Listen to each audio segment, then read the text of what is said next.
Imagine getting an anonymous letter from someone who claims they're watching you. They know where you live, they know your family, they know your secrets. Then the letters turn into threats, and your husband receives a mysterious phone call, grabs his gun, rushes out of the house, and ends up dead. Years later, you find another message, and this one is attached to a loaded gun rigged to fire when you remove it. Police trace the weapon, they arrest the owner, he's convicted and sent to prison. Case closed. Except the letters keep coming. And then he gets one. So, who the hell is writing the Circleville Letters? Let's open the mail.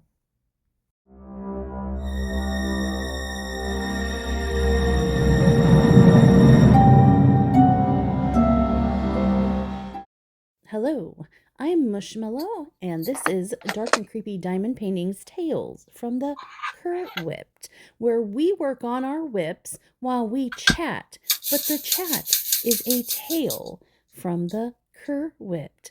We're going to dive into a spooky one today, my friends. We're going to Circleville, Ohio in the 70s, where apparently threatening letters was all the rage. So let's go ahead and open this mailbox and find out what's inside. Chapter 1. Welcome to Circleville. Our story begins in the mid-1970s in and around Circleville, Ohio. Circleville is a small town south of Columbus. And this isn't some giant anonymous city where you can live 3 doors down from somebody for 6 years and still have no idea what their name is. Oh, no. This is small town Ohio. And if you've ever lived in a small town, you know how that works. Everybody knows somebody.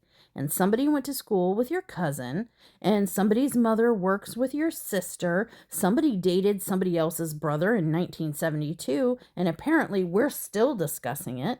There are no 6 degrees of separation. There are approximately 2.5. And sometimes the half is your aunt. So, when rumors start circulating in a place like this, they don't have very far to travel. And sometime around 1976 or 77, somebody decided ordinary gossip wasn't getting the job done. So naturally, they started putting it in writing. One of the primary targets was a woman named Mary Gillespie. Mary was married to Ron Gillespie. They had 2 kids, and Mary worked as a school bus driver. One day, Mary received an anonymous handwritten letter. No signature, no return address, and the letter accused Mary of having an affair with one Gordon Massey, the superintendent of the local school district. And Gordon, he was married too. So already, we've got ourselves some premium grade small town scandal. Married school bus driver, married superintendent, alleged affair, anonymous tattletale. But the letter wasn't just gossip. The letter claimed to know where Mary lived. They said they had been watching her house. They referenced her children, and they demanded that she stay away from Gordon. Mary denied having an affair with him, and I want you to remember that because Gordon Massey is going to become very important in a little bit. Chapter 2. Somebody knows too much. So, Mary initially kept these letters to herself, right? Which, I kind of understand. Imagine trying to explain this to your husband. Honey, funny story. Yeah. Somebody anonymously mailed me these letters saying that I don't know, I'm sleeping with my boss. Probably not the conversation you want accompanying Tuesday night's meatloaf dinner, right? But the writer was not happy with Mary quietly reading the letters. So more arrived. And eventually, Ron, her husband, began receiving these letters too. And now The writer wasn't simply just accusing Mary of this alleged affair. No, they wanted her husband Ron to do something about her. They wanted Ron to catch his wife with Gordon. Some even threatened him if he failed to act on it. And so whoever was behind this wasn't simply trying to reveal information. They were trying to provoke behavior. They wanted Mary away from Gordon, and they wanted Ron involved. They were trying to manipulate this marriage from outside of it. Eventually, Mary and Ron told a very small group of relatives what was going on. And one of those relatives was Paul Freshour. Now, let's remember Paul, too. Put a pin in that, right? Just tuck his name away somewhere between your spare putty and that one multi-placer you swear you didn't lose, okay? Paul was married to Karen Sue Freshour, Ron Gillespie's sister.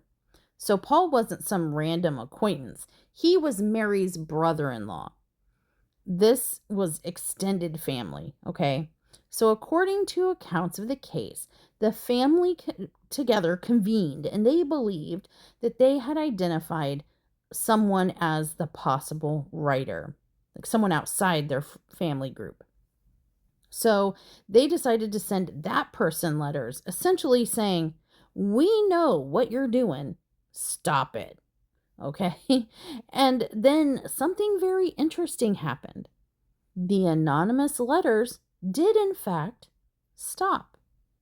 Or at least temporarily. Cr'WIP't crew, first suspect check. Check. If somebody is harassing me, I identify somebody I think is responsible, and I confront them.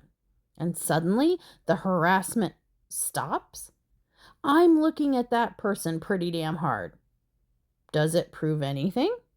No. Maybe it was just a coincidence. Maybe the actual writer realized people were closing in. Maybe somebody tipped him off. But I certainly can understand why the family thought, "Ha, we got him." Unfortunately, Circleville wasn't finished with the Gillespies yet. Chapter 3, The Phone Call. It's August 1977. Mary had left town on a trip to Florida with her sister-in-law, Karen. Ron, her husband, remained home with the children. According to later reports, Ron had said that he believed he knew who the writer was, and he intended to deal with the situation. Because, you guys, this whole time, for a year, they've been receiving these letters, okay? So I know who you are. I'm gonna handle business while my wife is out of town, is what's happening here. So then he receives a mysterious phone call. Whatever happened during that call, it upset him. It pissed him off. So Ron grabs a gun. He rushes out to his truck and he speeds away. Shortly after, Ron's truck was found crashed into a tree, and fortunately, Ron was still inside, deceased. He was only 35 years old.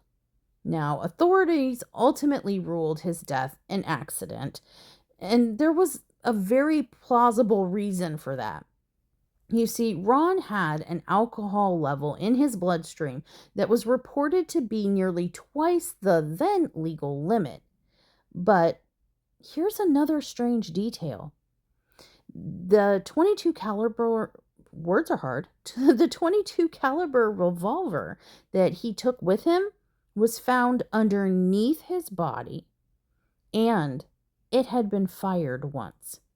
Now, fired guns do not automatically equal murder, right? Ron could have fired it himself, like target practice or something. It could have discharged in the crash. There are several possible explanations for this, but you put everything together, the threatening letters, mysterious phone call, Ron's leaving angry and armed, a crash, a fired gun. He's no longer with us. You can understand why some people weren't entirely comfortable closing the file on this situation. One of those people was Paul Freshauer. Remember? Mary's brother-in-law? Paul reportedly pushed investigators to look more closely at Ron's death. Figure this out, you guys. Something's fishy here. He's one of the people trying to figure out what the hell is happening, which makes what happens later considerably stranger. Chapter 4. The allegation becomes reality. Before we go any further, we do need to circle on back to Mr. Gordon Massey. Remember him? Mary's boss? Now, remember that the initial letter that started this whole thing was an accusation that Mary was having an affair with Gordon, right? So Mary maintained at the time that when those original letters arrived accusing her of having that affair, she and Gordon were not involved in any way except for boss and employee. They were not having an affair. But after her husband Ron's death, Mary says that she and Gordon did begin seeing each other at that time. And according to CBS's later report, that is when the threats against her became even more vicious. Well, crap. Because that complicates everything. Now we have several possibilities. Maybe Mary and Gordon had been having an affair and been involved, and Mary simply wasn't truthful about it when it all began, when the accusations started happening. It's possible. I mean, they were both married. There would have been plenty of reasons not to admit to an affair. But maybe Mary was telling the absolute truth. Maybe nothing romantic was happening when the first letters arrived and accused her of an affair. Maybe somebody saw them interacting at work, maybe became suspicious. Or maybe there was an attraction there that hadn't developed into a relationship yet. Maybe the writer made the accusation that later just quinky-dinkily happened to become true. And there is another possibility, my friends. Mary and Gordon had both been dragged into this bizarre harassment campaign, right? So then Mary loses her husband, and afterward, the two eventually just develop their romantic relationship. They become romantically involved through this situationship, if you will. Did everything surrounding the letters somehow bring them closer? We can't possibly know that.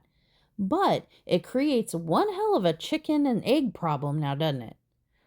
Did the writer know about a relationship that Mary was hiding? Or did the writer accuse two people of having a relationship before that relationship ever actually existed? Those are two completely different stories. If the affair was already happening, then the writer potentially knew this genuine secret, right? And that would suggest that somebody close enough to Mary or Gordon would know or could know about it, right? But if Mary was telling the truth, then the writer wasn't exposing an affair. They were obsessively accusing her of one. And later, the accusation just happened to become true. Imagine how that looked around the small town of Circleville. Now people could say, see, the writer knows stuff and things. Validation for the writer, right? Whether or not the writer actually knew anything at the beginning or not, it certainly looked like they did. And once an anonymous person appears to correctly expose one major secret, every future accusation becomes just a little more believable. That gives the writer something extremely valuable: credibility. And whoever was behind these messages was about to use it.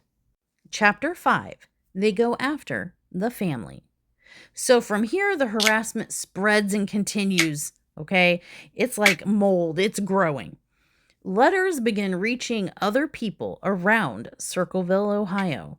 This is going and spreading beyond Mary Gillespie, beyond Gordon Massey, and beyond the now deceased Ron Gillespie. Now we're getting letters sent to businesses, schools, government offices, private citizens. And the writer makes accusations involving affairs, embezzlement, DV, misconduct, and even murder.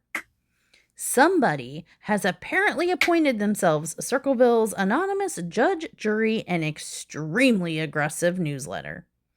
And nobody remembers subscribing to this particular publication.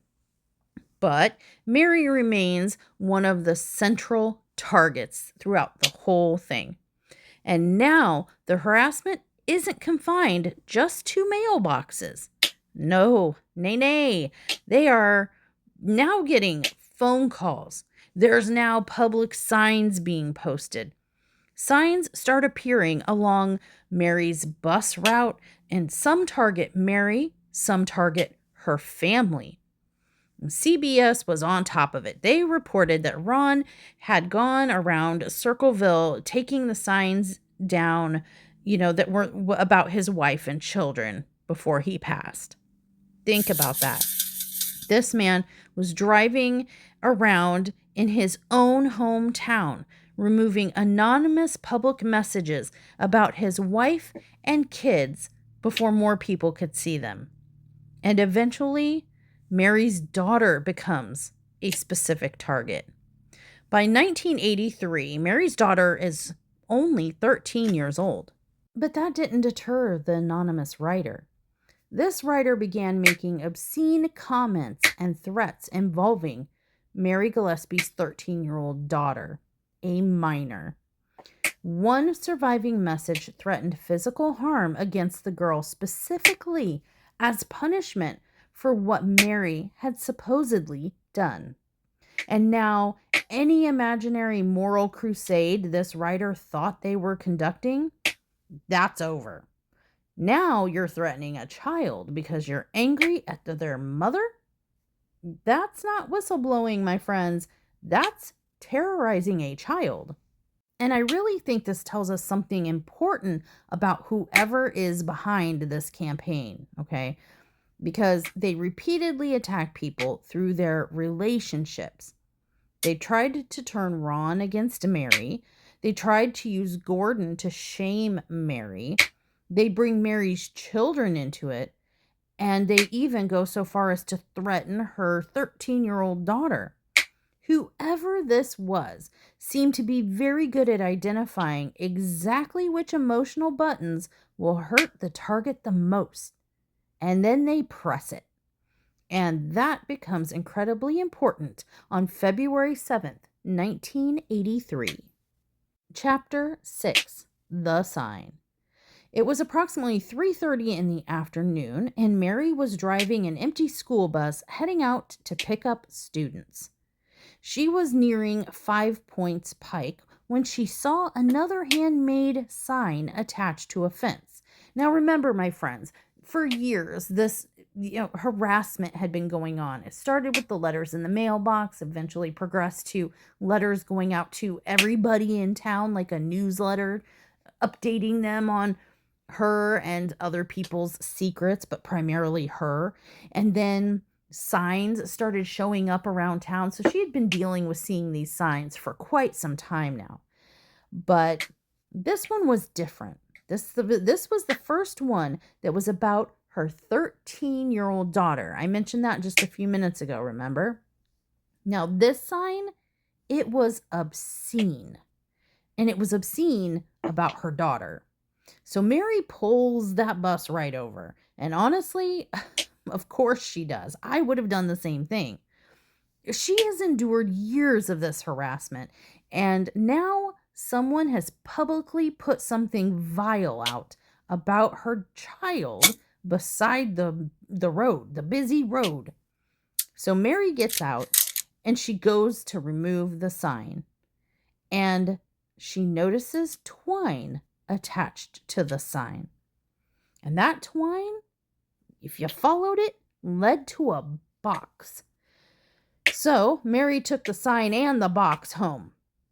And when she got home and opened up the box, inside was a loaded .25 caliber handgun, ready to fire. Now, here's the detail that really bothers me, okay? Was the subject of the sign chosen deliberately because somebody knew that was Mary's bus route and she would see it and she would be reviled by it, and so she would stop to take it down? You know, we can't say for sure. We can't prove that. We cannot know what the person who built the device was thinking. But if your goal is to make Mary pull down one particular sign, putting something disgusting about her 13-year-old daughter is one hell of a way to guarantee getting her attention. And suddenly, the campaign has escalated from letters to public humiliation to threatening a child to a loaded gun booby trap. Chapter 7, The Booby Trap. So, of course, Mary takes the device to authorities, and investigators determine that it is, in fact, a homemade booby trap. The apparent mechanism was very simple, but very frightening.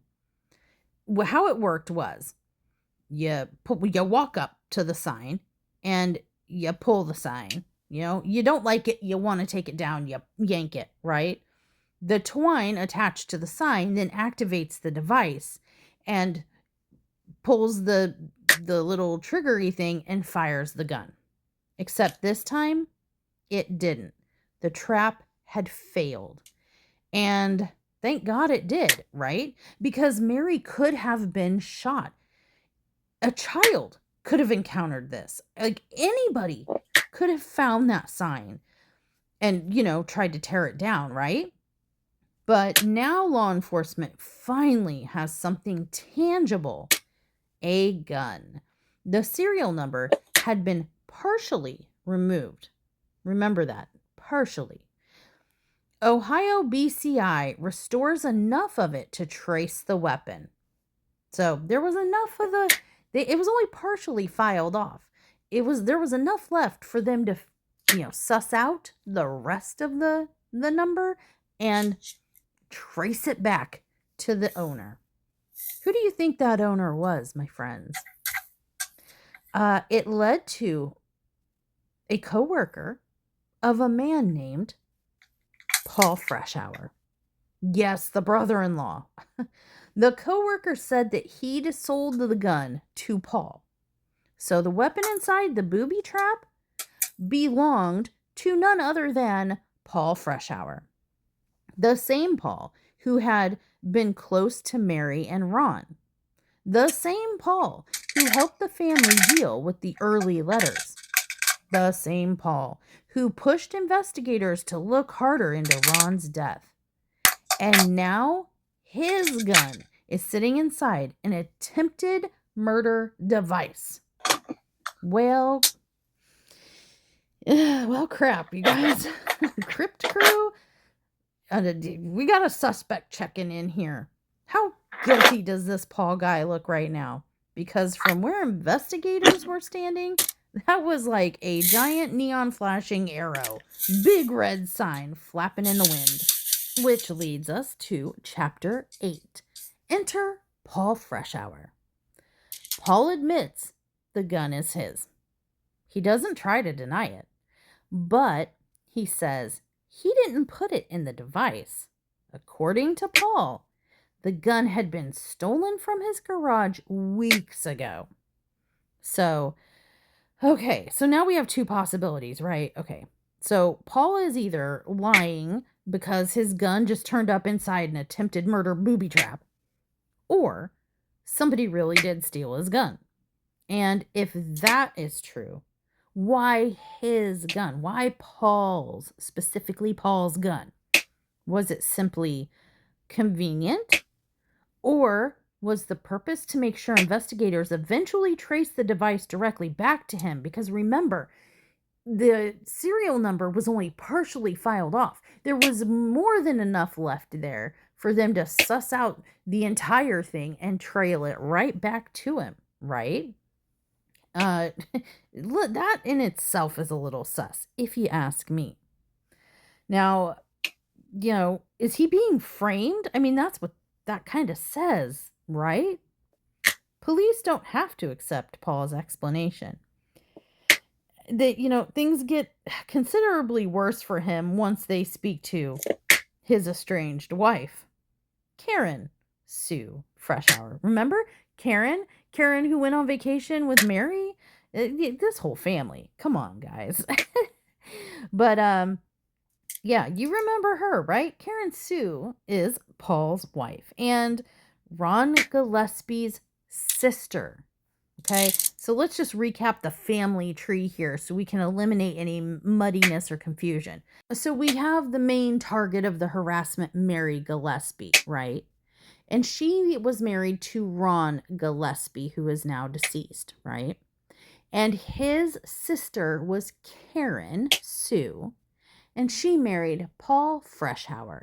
So Paul Freshour is Ron and Mary Gillespie's brother-in-law. Okay, we're clear, right? All right. So, this is all like the same extended family at the center of this entire story. By 1983, Karen and Paul were going through an ugly divorce. Karen Sue tells investigators that Paul had grown angry with Mary after Ron's death over what she called was the Massey situation. Remember Gordon Massey, the alleged affair? Okay. So then she goes much further into detail. She, being Karen, tells the police that she believes her ex-husband, Paul, is the Circleville writer. She says that she had previously discovered suspicious letters in their home. Paul is now staring straight into a terrible combination of evidence against him. It was his gun in the booby trap. It was his estranged wife's accusations against him. And soon, we're going to find out his handwriting. Sidebar here, friends. Let's just step aside and have a little chitty chat, shall we? Okay, thanks. So, at this point in the story, given the evidence and whatnot, here's what I'm thinking. Okay, Karen was Ron's sister, right? Maybe she saw, found out, thought, whatever, that her brother's wife, Mary, was making googly eyes at this Gordon Massey guy, right? That looks like they're having, as a sister, oh my gosh, my brother's wife doing him dirty. We need to do something about this. I'm going to teach this woman a lesson, right? Starts with some letters, okay? Let's just bug them. Let's get under her skin a little bit. Maybe now it's not working. Okay, well, now let me write some letters to my brother and tell him, do something about her. Come on. But I can't just say this because, like, we got a family unit here. We don't want to rock the boat. So we're just going to do this anonymously with letters and stuff, right? And then she sucks her husband into it, or he finds out about it. And she's like, honey, come on. You got to help me defend my brother's honor. Something goes wrong. And, maybe Ron found out that it was his sister and brother-in-law, or maybe they called and, confessed to him. But he flew off the handle. He left the house in a drunken rage with a gun. He was ready to hurt somebody. I'm assuming probably Paul. I would assume that he wouldn't, be ready to go out and get his sister with a gun. You know what I'm saying? So, but he was drunk and made a mistake and cost him his own life, maybe. And the gun maybe just discharged or while in the accident, or maybe he just drove by their house and shot one in the air as a warning thing, like, guys, I'm not playing around. And then on the way home, he got in the accident. Who knows? Something like that could have happened. But now he's gone. And now Karen is fuming because, oh my gosh, Paul, you took things too far. I know I asked you to help me or whatever, but you took things too far. Now my brother's dead. I am mad at you, Divorce Town. We're going to Divorceville, right? And so now she's like, perfect opportunity. I can get out of this. I may have started this, but like, perfect patsy over here. And maybe that's how it happened to be Paul's gun that ended up in the booby trap. It could have been Paul, but it also could have been Karen, very upset with Mary that her brother died over this whole alleged affair situation, and Mary's going to pay the price. The target has been Mary this whole time, and I would think the sister of Mary's husband would be the more likely stronger suspect than the brother-in-law.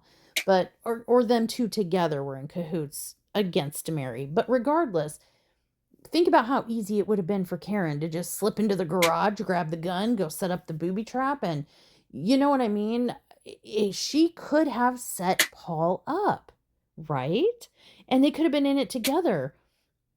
Let's find out how the rest of the story shakes down. But that's kind of where I'm thinking. Is anybody else with me here? Is anybody else like the ding, ding, ding, little lights going off, little alarm bells? Like, wait a second, wait a minute here. Now, she didn't say anything this whole time. And now we're going to start it, we're mad at the husband.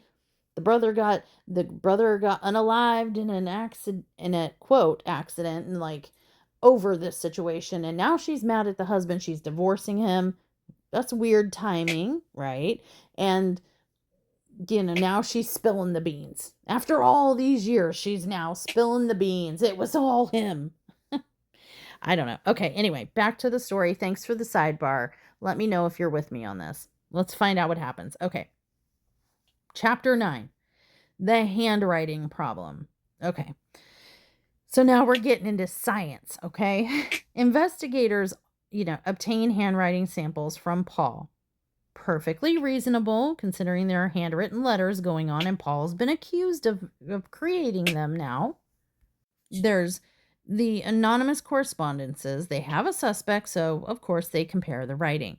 But Paul later claimed that some of the samples were obtained in a questionable way. He says that investigators showed him samples of the anonymous writings and had him reproduce aspects of it. That's important. If you're trying to compare like my natural handwriting to some mystery letter, you probably don't want to first show me the mystery letter and then ask me to say like try to duplicate this. Try to copy this. So like basically if you say make your G look like this G, and then later look, her G looks like that G, we got our suspect. You know what I mean? I'm going to have several questions if you try to do that to me. Possibly charts, but definitely snacks. Okay. But this does not mean that the handwriting evidence disappears. At Paul's trial, document examiners testified that his handwriting could be connected to the anonymous writings. One of them had actually begun as a defense expert before reaching a conclusion that actually favored the prosecution's case. So the handwriting evidence was real, and the debate about how much weight it should have kind of battled out in court. And that evidence was about to become extremely important because Paul, he is going to trial, but technically not for writing a single Circleville letter. So to clarify what's going on here, they pull Paul in, they sit him down with a pen and paper, and they say, we want a handwriting sample from you. But first, take a look at these Circleville letters and try to make your writing look like that writing so we can compare if it's the same. What? No, that's not how that works. That's not how that's supposed to work. You're not supposed to try to copy the writing. You're supposed to do your own natural writing and let somebody determine whether it matches the evidence or not. So yeah, there was this battle about this handwriting evidence. There were experts that were like, oh yeah, it's totally his handwriting, and then there was some that were like, this is a false sample, you can't count that, this isn't him. So but yeah, that's important, but he's going to go to trial, but it's not going to be for the Circleville Letters. Let's find out, why is this man being put on trial then, if not for this whole Circleville letter situation? So now we've reached chapter 10, the trial. On October 24th, 1983, Paul Freshour goes on trial.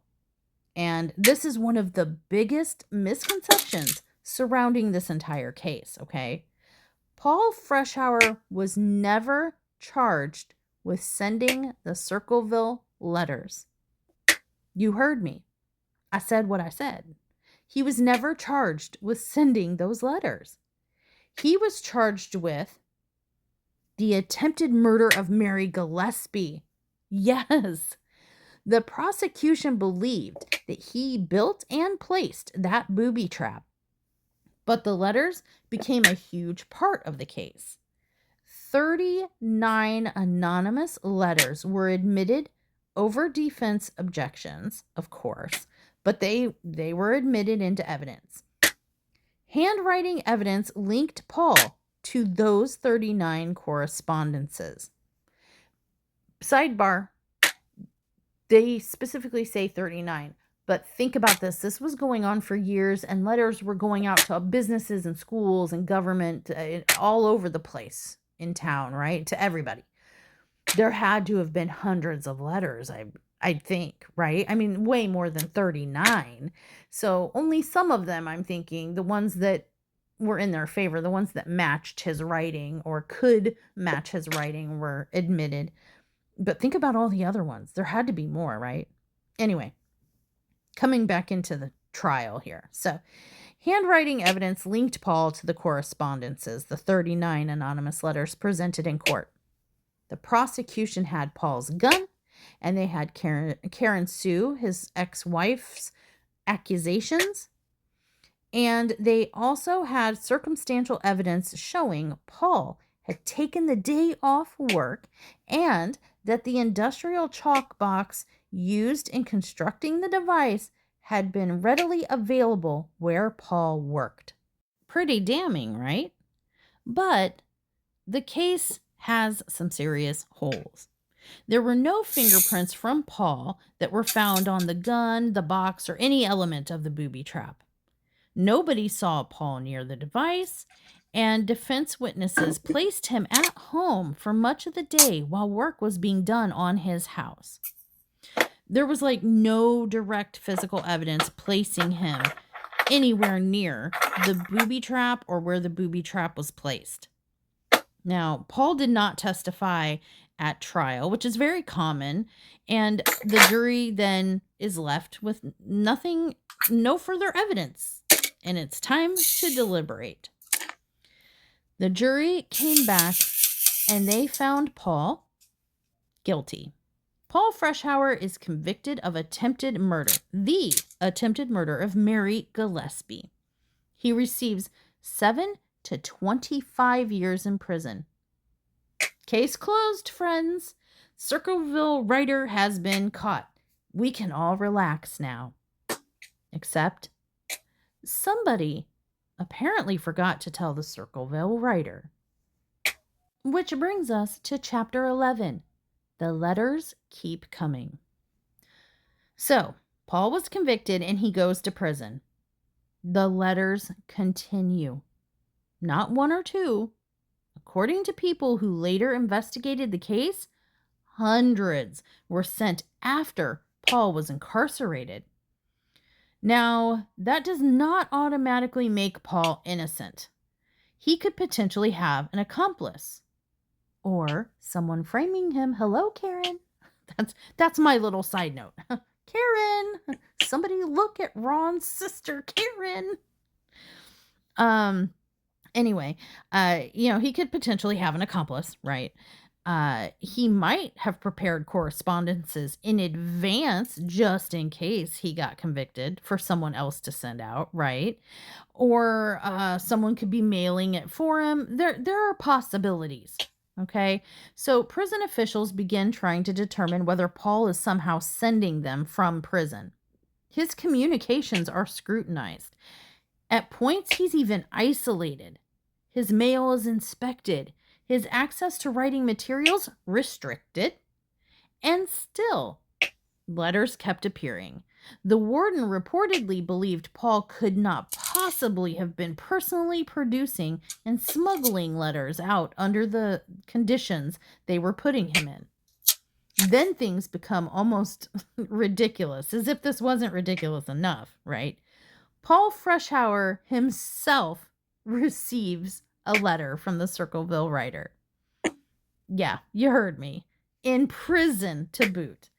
A Circleville-style letter mocking his incarceration and essentially suggesting that somebody had successfully set him up arrived at his cell. Now, imagine both possibilities, okay? If Paul is guilty, that is really clever theater, right? Have somebody outside send you a threatening letter, mocking you and such.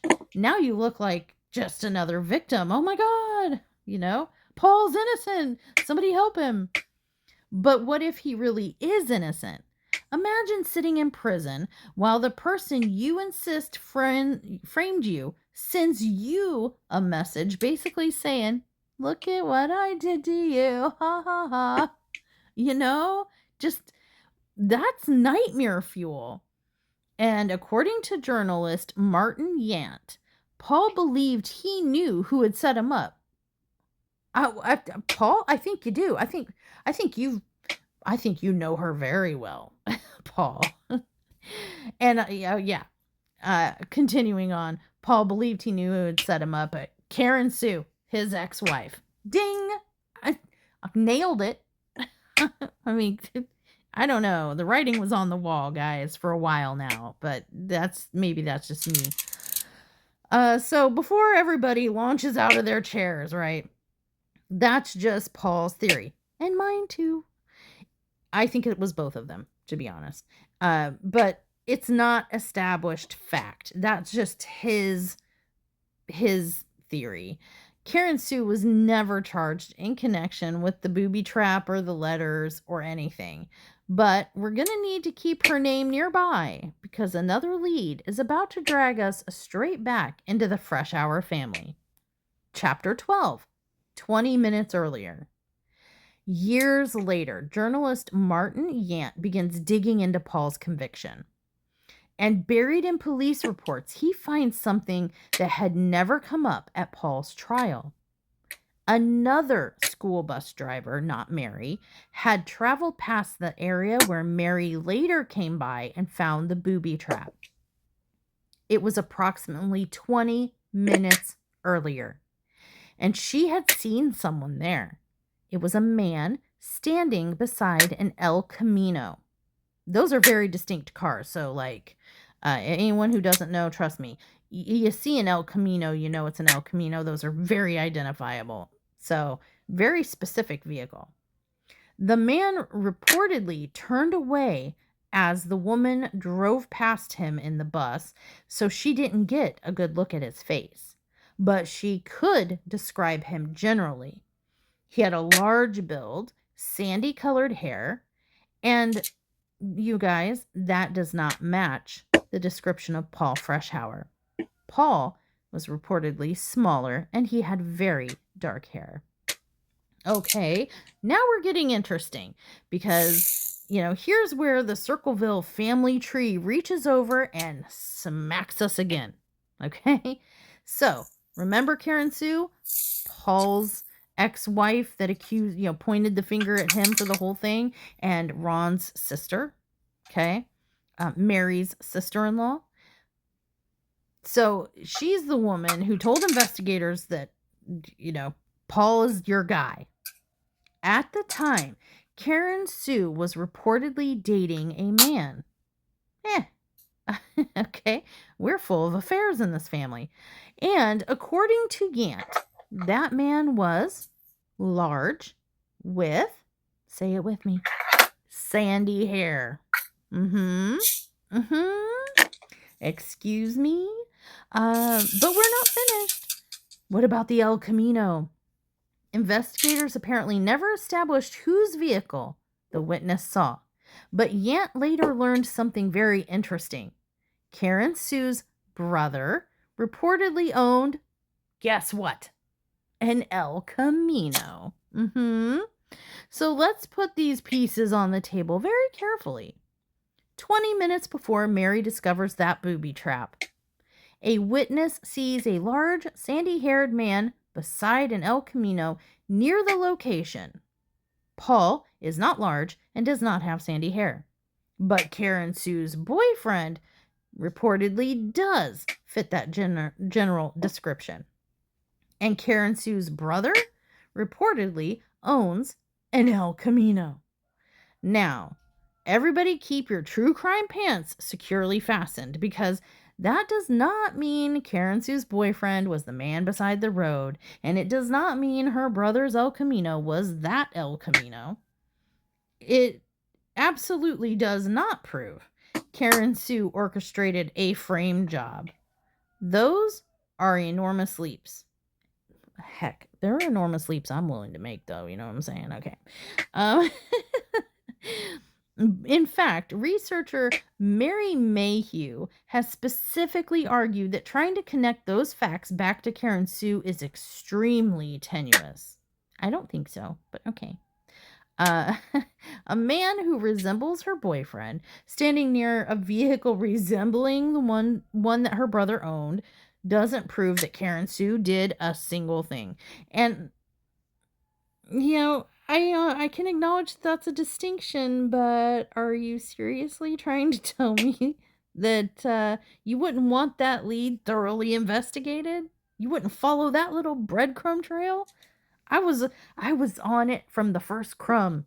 Come on, cops, let's go. I would like several questions answered. I would like to know, who was the man? Whose El Camino was it? Why was he there approximately 20 minutes before Mary discovered the booby trap device? Why was he being all sus, trying to hide his face from the other passerby?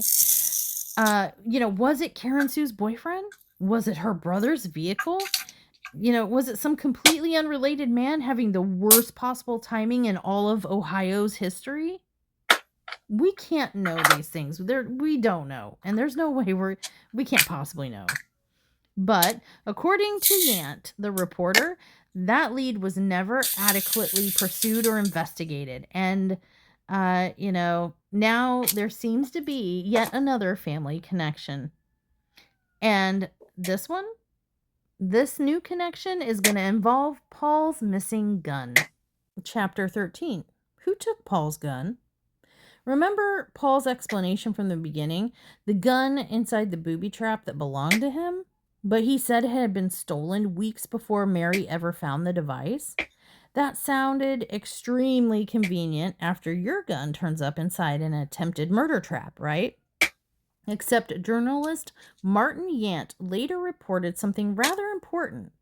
According to a man that Yant interviewed, Paul had mentioned that his gun had been missing before anybody even knew about the booby trap. And Paul reportedly told that person, whom he suspected had taken it, his own son, Mark. So Paul is now pointing the finger at his son, Mark, him and Karen's son. Now, that is significant, not because Mark has been proven to have stolen anything. He hasn't.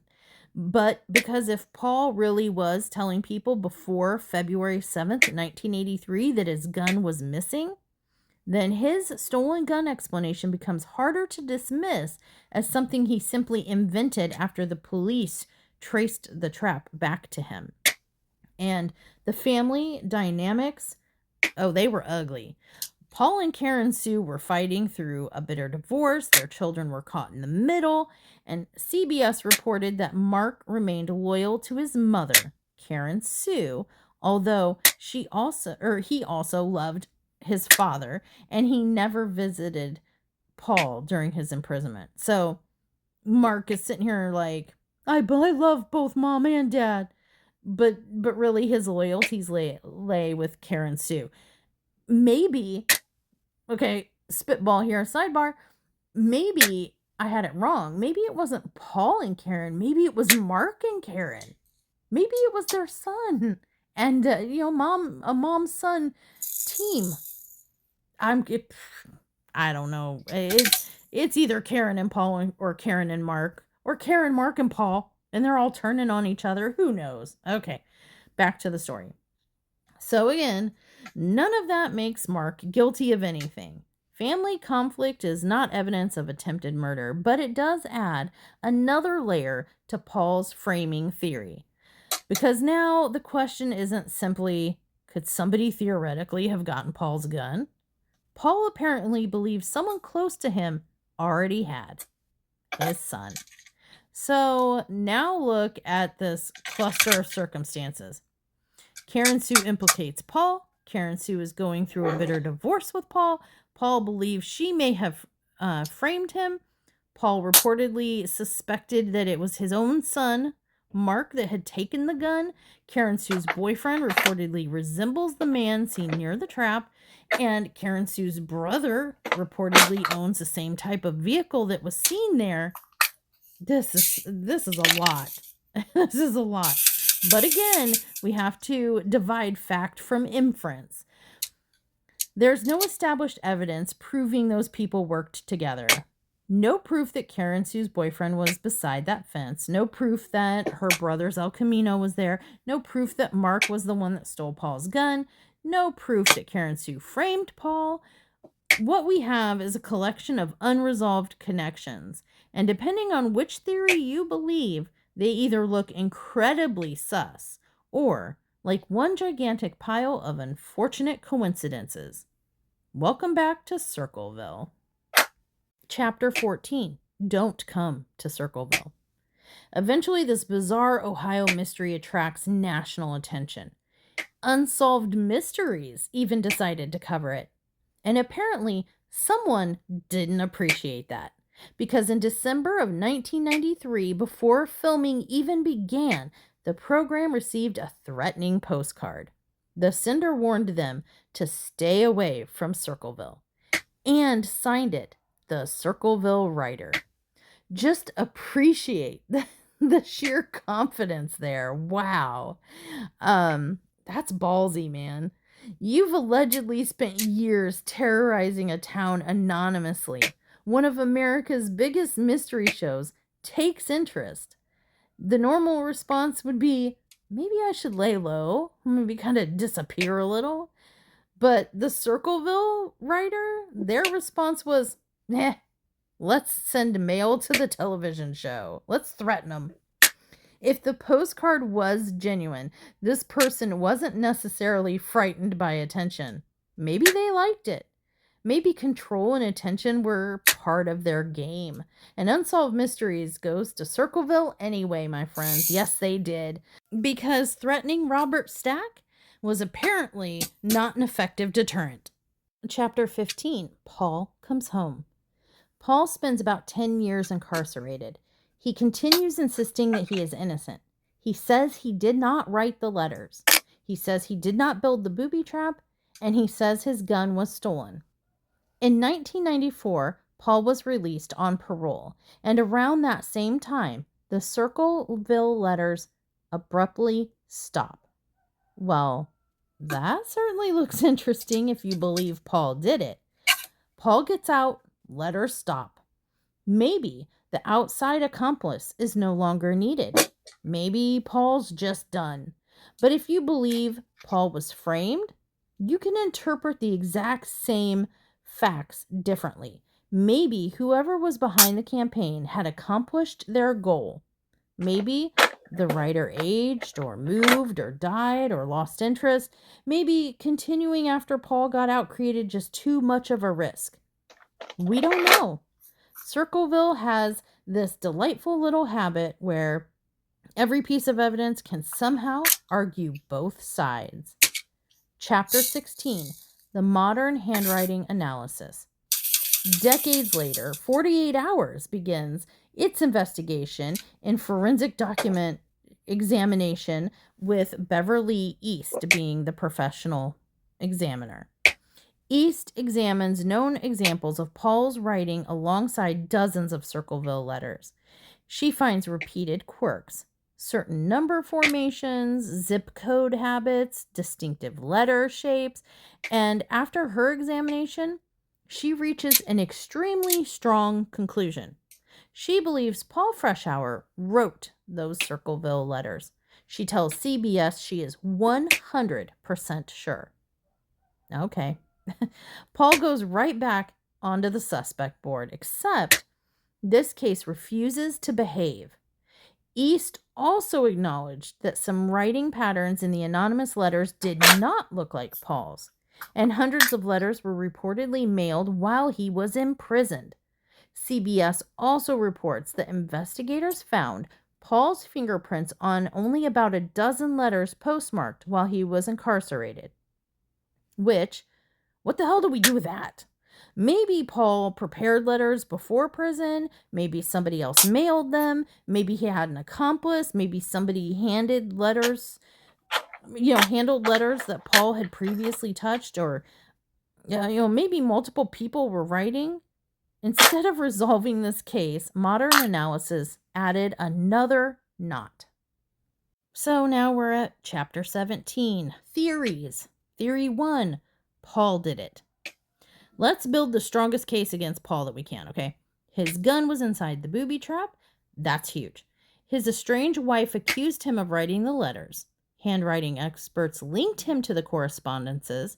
A modern examiner decades later reached the same conclusion. Paul had access to the type of industrial box used in the trap. The letters stopped around the same time he left prison. Maybe the answer really is Paul. Maybe he wrote the letters. Maybe he built the trap. Maybe he arranged for an accomplice to continue the correspondence while he was in jail. That theory works. But then, who helped him and why? What do we do with the man by the El Camino? And if Paul had an accomplice capable of sending hundreds of letters, how much of the campaign was actually Paul's then? Side note, the postage. The amount of money they must have spent on postage over the years. Whew, baby. Okay, so chapter 18, theory 2. Paul was framed. Now, let's assume Paul told the truth. His gun really was stolen. Somebody deliberately put it in that device. Suddenly, the gun isn't evidence pointing at Paul anymore. It's a breadcrumb intentionally pointing police toward him. And that theory makes the prison letters easier to understand. Of course, the letters continue. The writer isn't in prison. The letter that was sent to Paul himself becomes a taunt. The El Camino sighting becomes potentially important. And so does Paul's claim that he believed his gun had already been taken. But this theory has problems, too. Why does Paul's handwriting resemble the Circleville letters? Why did Karen Sue accuse him? And why are his fingerprints reportedly on letters postmarked while he was incarcerated? And why did the campaign stop around his release? Again, possible explanations are not evidence. So the frame job theory isn't clean either. Chapter 19, Theory 3. There was never only one writer. Maybe we're asking the wrong question. Who was the Circleville writer? We are assuming there was just one. We're talking about a campaign spanning almost 2 decades here. Hundreds of letters, multiple targets, public signs, threats, booby traps, prison correspondences, postcards to national television shows. What requires all of those things to have been done by one person? Maybe Paul wrote some, maybe someone else wrote others, and maybe one person wrote the letters and somebody else built the trap. Maybe Paul started it and others copied him. Maybe an accomplice continued the campaign. Maybe somebody took advantage of the existing harassment to frame Paul. Former FBI profiler Mary Ellen O'Toole even told CBS that the public booby trap felt behaviorally different enough that it could have been carried out by somebody taking advantage of the broader letter campaign. That doesn't prove multiple perpetrators, but it does make the idea worth considering, because suddenly contradictions can coexist. Paul could have written some letters, and somebody else could have sent others while he was incarcerated. Paul's gun can be involved, and someone else can have placed the trap. Maybe who was the Circleville writer should actually be who were the Circleville writers. Well, that's the story, my friends. But there is one thing that I can't get past. It's still bugging me. The Mary Gordon Massey relationship situation. If Mary was telling the truth that she and Gordon weren't involved when the original letters began, how did the writer pick the exact man she later would become romantically involved with? Maybe the writer really knew something. Maybe Mary wasn't truthful about the timing. And maybe somebody saw an attraction developing. Or maybe the accusation itself somehow created the situationship. Maybe it was all coinky dink. But this question goes all the way back to the beginning. It bothers me because once Mary and Gordon began dating after Ron's death, everyone in Circleville could look back and think, the writer was right, whether they actually had been right at the time or not. That perceived credibility may have made every accusation that followed that much more powerful. Anyway, I think the thing that bugs me most of all about this entire thing is what the anonymity allowed somebody to get away with. One person, or maybe several, managed to make an entire community suspicious of itself. Every letter created another rumor. Every accusation created another question. Every time the writer appeared to know something true, everything else they said became a little more believable. And nobody knew who was watching who. Your neighbor, your coworker, your relative, somebody sitting across from you at the diner, somebody waving at you from across the street. Whoever wrote those letters had power because nobody knew who they really were. And maybe that was the point. Maybe this wasn't simply about Mary. Maybe it wasn't even about exposing secrets. Maybe it was about control. Look at the pattern. They tried to turn Ron against Mary. They used Gordon to shame Mary. They targeted her children. They threatened her 13-year-old daughter, and somebody placed an obscene message about that little girl on the exact sign attached to a loaded booby trap.